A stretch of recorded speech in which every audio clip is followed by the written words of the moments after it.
All right, so today we're going to start our unit on the Indian subcontinent. So before we begin, I want you to write down some things that you think of when you hear the word India. So this is in our Google Doc in Google Classroom. You should be following along in the notes throughout the video. Pause if you need to. So India is found on a subcontinent, which is a landmass that's smaller than a continent. The Indian subcontinent is also called South Asia, and I'll be using those terms interchangeably. It's made up of 7 countries: Bangladesh, Bhutan, India, the Maldives, Nepal, Pakistan, and Sri Lanka. So today we're really going to focus on the physical geography. I want you to think about what this land feature pictured in this image might be. Pause the video, take a couple seconds to think about it. So this is actually the Himalaya Mountains. And in this left-hand corner, this is a picture of the Himalayas from space. And down in this right-hand corner are some people and the mountains in the background to give you some perspective of how large and how tall they actually are. If you've ever been to the Appalachian or the Rocky Mountains, these don't even compare. The Himalayas are so much taller and so much more jagged and rustic. So a couple facts about the Himalayas. There is an ethnic group in Nepal called the Sherpas, and they actually guide people through the Himalayas. And even more interesting, they're actually the founder of the legend of the Yeti, or Bigfoot, which we have in our Western culture. So it actually was created by the Sherpas in Nepal in the Himalayas. And I mean, who knows? Because there's so many exotic animals like the snow leopards, the musk deer, the Tibetan sheep. I mean, you never know, the Yeti might be real and be hiding up there somewhere.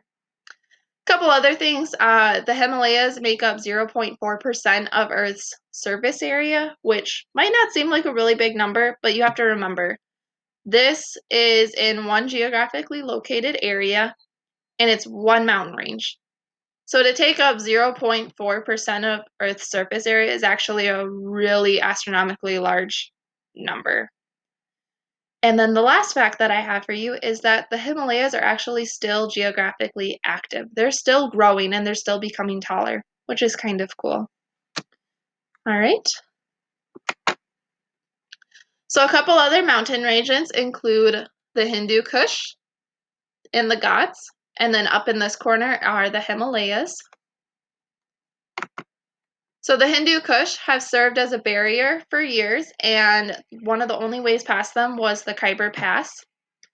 Another interesting fact about the Himalayas is that they actually have over 20 peaks above 24,000 feet, which is pretty interesting.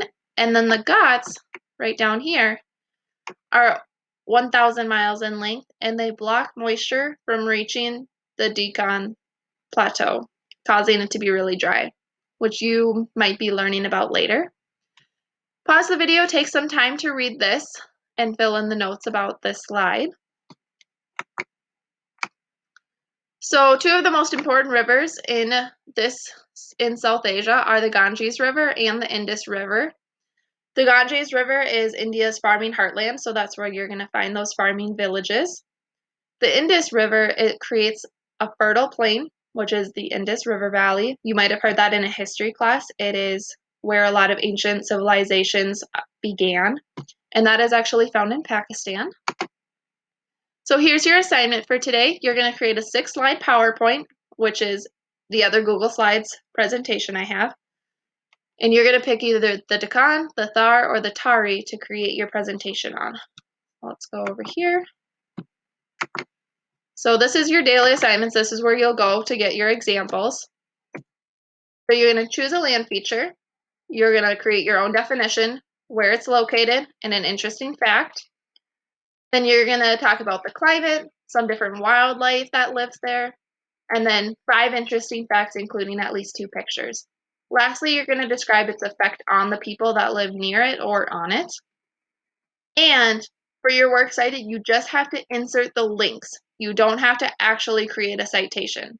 I want to make that very clear. I don't want you to do a lot of extra work.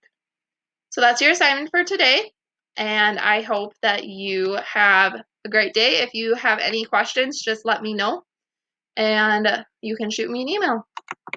Have a good one.